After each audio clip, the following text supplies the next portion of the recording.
Hey, what's up everybody? This is Muth24, and today I'm going to be taking a look at the DVD release of Summer Wars. I'm going to say right off the bat that I went into this film not knowing really much of anything about it. I knew that the staff who created it was involved with the Digimon movie from years ago, and The Girl Who Leapt Through Time, and I used to be a huge Digimon fanboy back in the day, but I really enjoyed Girl Who Leapt Through Time, so I figured I'd go ahead and give this a try. Looking at the packaging here, I really like the way they did the packaging here, not just because of the image on the front, but if you take the slipcover off, there's another image underneath that's basically like the parallel of all the characters in the real world versus their Oz counterparts here on this. Also, I don't know how you can see it on the camera there, but this is textured to kind of pop out a little bit more. If you look inside of there, maybe you can see how it bumps out. But anyway, they did the same thing for the back. There's the real world counterparts and their Oz counterparts, and there's a bit of a difference in the color scheme for both of those, but popping this open, there is disc 1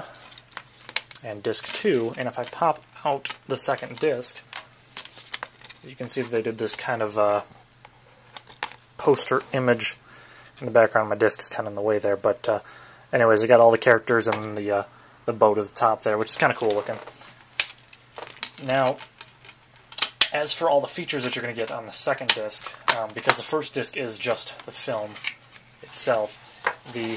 second disc has Japanese cast interviews, an interview with the Japanese director, the original trailer, some teasers and TV spots, and then you got the general Funimation trailers that they include with every product that they have. I like the fact they included all those interviews and everything, but I kind of wish they would have done some videos with the English dubbing process as well, because I know some people are really particular about whether they like the Japanese voice actors or the English voice actors on any given anime, but I feel like giving that option to viewers kind of makes both sides of the debate happy. That's just kind of my personal opinion. You know, some people might not find it as big a deal, but it just would have kind of been nice. But again, those interviews are pretty cool to have in there, and having the trailers and TV spots is also pretty good. Now, for what the movie is about, like I said, I didn't know much about it before I went into it. I did know that it had some similarities with there being a digital world and something breaks out, much like in the Digimon movie, but thankfully, I think at least from a creative perspective, that's only kept in the basic premise of the film. There's not a whole lot outside of that really keeps them terribly similar to one another. So, and that's not to say that I didn't like the Digimon movie, but I'm just saying that, you know, it's good that they're not too similar. So there's this world called Oz, and basically it's this sort of social network program, but also has a number of other features, like a lot of local government stuff use it for their accounting and their different projects, and people can play games on it and earn points to save up for other stuff. So there's a lot of different uses for this Oz program, and Kenji is the main character of the film, and he is a student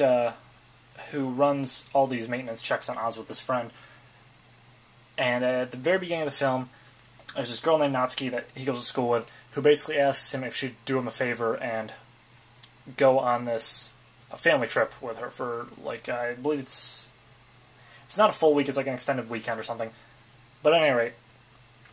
to go with her to this family get-together they're having, where all sorts of generations of family come together and just have a bunch of food and recall their family history and everything. And she doesn't really mention to him until they get there that she wants him to pretend to be her fiancé, even though they, you know, don't date or anything. And so there's this little comical bit at the very beginning with him just trying to talk her out of it and trying to, you know, explain to her that he wants nothing to do with this. But, you know, as the film goes on, they kind of get to know each other a little bit better and grow to like each other and whatnot. Now, there are some bits of the film like that where it's going to be a little bit predictable, but for the most part, I felt like the way that they handle Love Machine, which is the name of the virus program that's inside of Oz that they have to deal with, the way they dealt with that and the way they dealt with the confrontations among family members and the relationship that they develop and everything, I thought the way that they tackled that was pretty interesting, kept things fresh, and was very welcome in the development of the story. Visually, it's a very, very nice looking film, and I thought the soundtrack was really cool too, and the mixing and sound effects and everything were really great in this film. The one thing that I didn't like about it, though, is that this doesn't come until towards the end, but there's a bit of a shift, and there's a new character that comes in. Well, he's not really new, he's been there like the whole time, but it's Natsuki's cousin, Kazuma, and he kind of takes center stage all of a sudden. It doesn't really make a whole lot of sense because this whole film has been building up for Kenji to be, the main character and the hero and save the day and everything. But it's like they get the whole development of him and Natsuki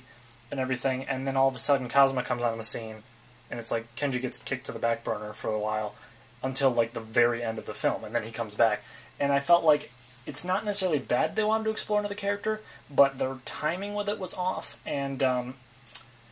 it could have worked a lot better if they had just extended the film's time a little bit, because it's a little under 2 hours, so maybe if they'd gone for like 2 hours and 10 minutes or 15 minutes, they didn't really have to extend it all that much, but just enough to make it feel like it flowed a lot more naturally. Because it does kind of feel like it was a change late in the development of the film. But other than that, there's really not that much that I can find flawed with this film. I really did enjoy it. Not quite as much as something like The Girl Who Left Through Time, and maybe that's just because I saw it first. But I really did think it was a pretty cool film. It's kind of one of those films where I think viewers of all ages can appreciate something from it. So, if you watch it with your whole family or whatever, there's something there for everybody, I think, even if it is set in a more modern setting and scenario or whatever. But I think I got this for like 16 or 17 bucks when it first came out, but I'm pretty sure the price has dropped since then, so you can find it for probably a pretty reasonable price online somewhere, like Amazon or Right Stuff or something like that. So, if you like those sort of films, you might want to give this a try, and with that, I will see you guys next time.